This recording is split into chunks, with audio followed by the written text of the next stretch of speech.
आज 17 जनवरी 2026 है।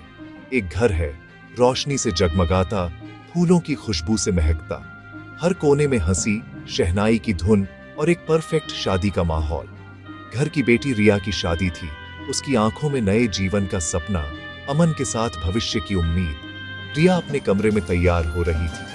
लाल जोड़ा, हाथों में मेहंदी, चेहरे पर हल्की मुस्कान। बाहर सब उसका इंतजार कर रहे थे।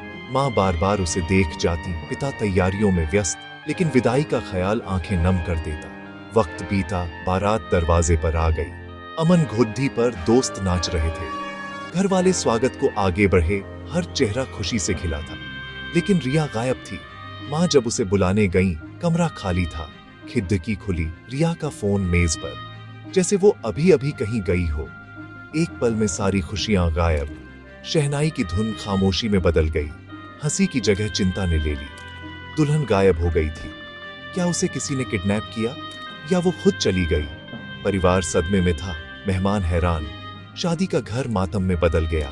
एक खूबसूरत सपना बुरे सपने में बदल गया, और इस बुरे सपने के पीछे एक ऐसा राज छिपा था जो किसी के भी होश उड़ा सकता था। रिया के गायब होते ही घर में तूफान आ गया। पिता सिर पकड़ डरे कर बैठे, आंखों में खालीपन।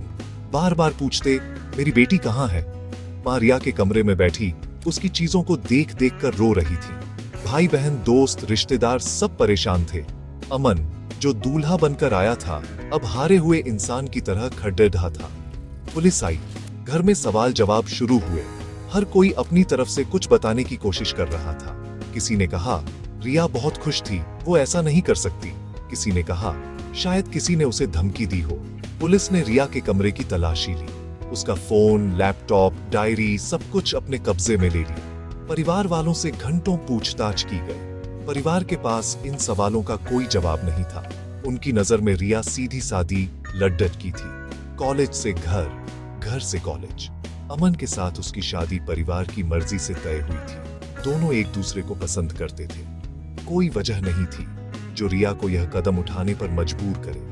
परिवार बस यही कह रहा था, उनकी बेटी निर्दोष है, उसे किसी ने फंसाया है। पुलिस की शुरुआती जांच से कुछ भी साफ नहीं हो रहा था। कोई सुराग नहीं, कोई गवाह नहीं, बस एक खुली खिड़की और एक गायब लड़की थी। समाज में तरह तरह की बातें बन रही थी। परिवार के लिए यह दोहरा दर्द था, बेटी के खोने का गम और समाज के तानों का जहर। जब पुलिस के हाथ खाली थे, किसी ने परिवार को जासूस अरमान का नाम सुझाया। अरमान उलझे केस सुलझाने के लिए जाना जाता था। वो सुराग नहीं, इंसान को समझता था। रिया के पिता ने अरमान से संपर्क किया। अरमान घर पहुंचा। माहौल में खामोशी थी। उसने परिवार से बात की, उनकी कहानी सुनी। अरमान ने पुलिस की तरह सवाल नहीं किए। उसने बस सुनना शुरू किया। रिया कैसी थी, उसके सपने क्या थे, उसे क्या पसंद था। वो परिवार के साथ पुरानी तस्वीरें देखने लगा। रिया के दोस्तों से मिला, उन जगहों पर गया जहां रिया जाती थी। अरमान मानता था कि हर इंसान अपने पीछे कुछ निशान छोड़ दे जाता है। वो रिया की असली दुनिया को समझना चाहता था। अरमान ने जांच रिया के कमरे से शुरू की। पुलिस तलाशी ले चुकी थी, लेकिन अरमान की नजरें कुछ और ढूंढ रही थीं। उसे एक पुरानी डायरी मिली, जिसमें कुछ नाम और नंबर लिखे थे। साथ ही लैपटॉप के बैग में कुछ दस्तावेजों की फोटोकॉपी मिली। अलग अलग नाम, अलग अलग पते। अरमान को समझ आ गया था कि रिया की एक और दुनिया थी, जिसे परिवार नहीं जानता था। अब सवाल था, क्यों?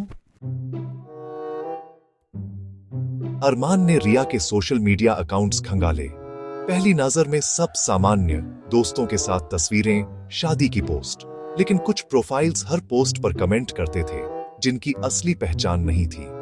अरमान ने फर्जी दस्तावेजों की जांच की। आधार, पैन, वोटर आईडी, सब अलग नामों से, लेकिन तस्वीर रिया की। हर नाम से एक अलग सोशल मीडिया प्रोफाइल था। सिमरन, पूजा, आयशा, हर प्रोफाइल की अलग कहानी। ये पहचान का माया जाल था, जिसे रिया ने या उसे मजबूर किया गया था। इन प्रोफाइल्स का इस्तेमाल लोगों से ऑनलाइन दोस्ती करने और जानकारी निकालने के लिए किया जा रहा था। डायरी में लिखे नाम उन लोगों के थे जो इन फर्जी प्रोफाइल्स के दोस्त थे। अरमान को समझ आया, रिया अकेली नहीं थी, उसके पीछे कोई और था। जो उसे कंट्रोल कर रहा था। अब अरमान का मकसद सिर्फ रिया को ढूंढना नहीं, बल्कि उस हाथ तक पहुंचना था जो इस खेल को चला रहा था। सोशल मीडिया की चमक के पीछे एक अंधेरा कोना है, जहां अपराधी अपना जाल बिछाते हैं। रिया की कहानी उसी अंधेरे में ले जाती है। अरमान की जांच से साफ हुआ, रिया की फर्जी पहचानें एक संगठित अपराध का हिस्सा थीं। गिरोह इन पहचानों से लोगों को ठगता था। वे रिया जैसी लड्डचकियों को चेहरा बनाते, उसे स्क्रिप्ट देते और अलग अलग पहचानें अलग अलग लोगों को फंसाने के लिए थी। सिमरन अमीर लड्ढकों को, पूजा अकेले लोगों को, आयशा मदद ढूंढने वालों को निशाना बनाती थी। रिया शायद अनजाने में फंसी थी। शुरुआत में उसे ऑनलाइन जॉब का झांसा दिया गया या ब्लैकमेल किया गया। उसकी शादी इस जाल से निकलने की कोशिश थी, लेकिन गिरोह उसे इतनी आसानी से जाने नहीं देना चाहता था। यह कहानी सिखाती है, सोशल मीडिया पर हर प्रोफाइल सच्ची नहीं होती। हमें सावधान रहना चाहिए। इंटरनेट की दुनिया जितनी आकर्षक दिखती है, उतनी ही खतरनाक भी हो सकती है। अरमान को पता चल गया था, रिया एक बड्ढे धोखाधड़ी गिरोह के चंगुल में है। वे पहचान की चोरी, ब्लैकमेलिंग और कई अपराधों में शामिल थे। रिया उनके लिए सबसे कीमती मोहरा थी। उसकी शादी की खबर से गिरोह घबरा गया। उन्हें डर था, शादी के बाद रिया उनके राज खोल देगी, इसलिए उन्होंने उसे शादी से ठीक पहले गायब कर दिया। अरमान ने रिया के लैपटॉप और फोन से डिलीट चैट्स रिकवर की। रिया गिरोह के सरगना से विनती कर रही थी, उसे जाने दिया जाए। सरगना उसे धमकी दे रहा था, अगर उसने भागने की कोशिश की तो उसके परिवार को नुकसान पहुंचाएगा। रिया पूरी तरह फंस चुकी थी।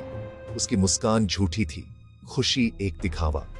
शादी उसकी आखिरी उम्मीद थी, लेकिन गिरोह ने वो भी छीन ली। अब अरमान के लिए यह केस एक मिशन बन गया था, रिया को बचाना और अपराधियों को सलाखों के पीछे पहुंचाना। रिया के लिए शादी सिर्फ एक नई शुरुआत नहीं, जेल से भागने की योजना थी। वो महीनों से इस दिन का इंतजार कर रही थी।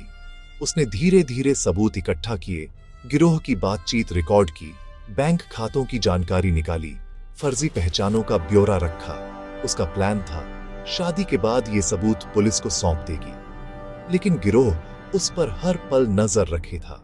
जैसे ही रिया ने शादी की तैयारी शुरू की, वे समझ गए कि वो भागने की फिराक में है।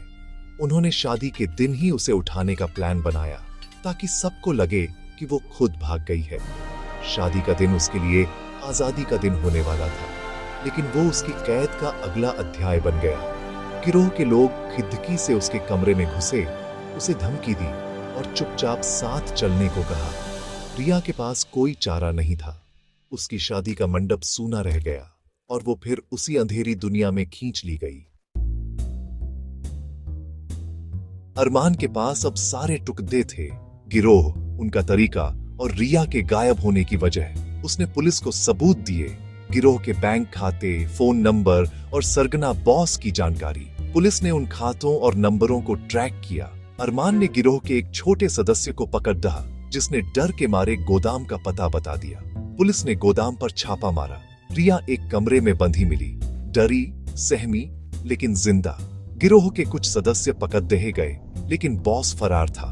अरमान और पुलिस ने बॉस को पकड़ देने के लिए जाल बिछाया। पुलिस ने एयरपोर्ट और बॉर्डर पर नाकेबंदी की। बॉस एयरपोर्ट पर नकली पासपोर्ट के साथ पकड़ा गया। सच की इस आखिरी लड़ाई में जीत हुई थी, अंधेरे पर रोशनी की जीत। अपराधियों के पकड़े जाने के बाद रिया की जिंदगी में एक नई सुबह हुई। वो अपने परिवार के पास सुरक्षित लौट आई। घर में सुकून था। परिवार ने रिया को गले लगाया, समाज की बातों की परवाह किए बिना उसका साथ दिया। अमन ने रिया से कहा, वो सब जानता है और अब भी उससे शादी करना चाहता है। उसका प्यार और भरोसा रिया को नई हिम्मत देता है। कुछ महीनों बाद रिया और अमन की शादी हुई। रिया की आंखों में अब डर नहीं, नई शुरुआत की चमक थी। गिरोह के सभी सदस्य सजा पाए। अरमान ने एक और केस सुलझाया। ये सिर्फ एक केस नहीं, एक लड़की की जिंदगी बचाने की लड़ाई थी। ये कहानी हमें सिखाती है, सोशल मीडिया के खतरों से सावधान रहें। निजी जानकारी साझा करने से पहले सोचें। अगर कोई ऑनलाइन ब्लैकमेल करे तो डरे नहीं, बड्ढों या पुलिस को बताएं। चुप रहना समस्या को बढ़ाता है। रिया की कहानी हिम्मत की है। अंधेरा कितना भी घना हो, सुबह जरूर होती है। परिवार और कानून पर भरोसा रखें। सुरक्षित डिजिटल दुनिया बनाएं।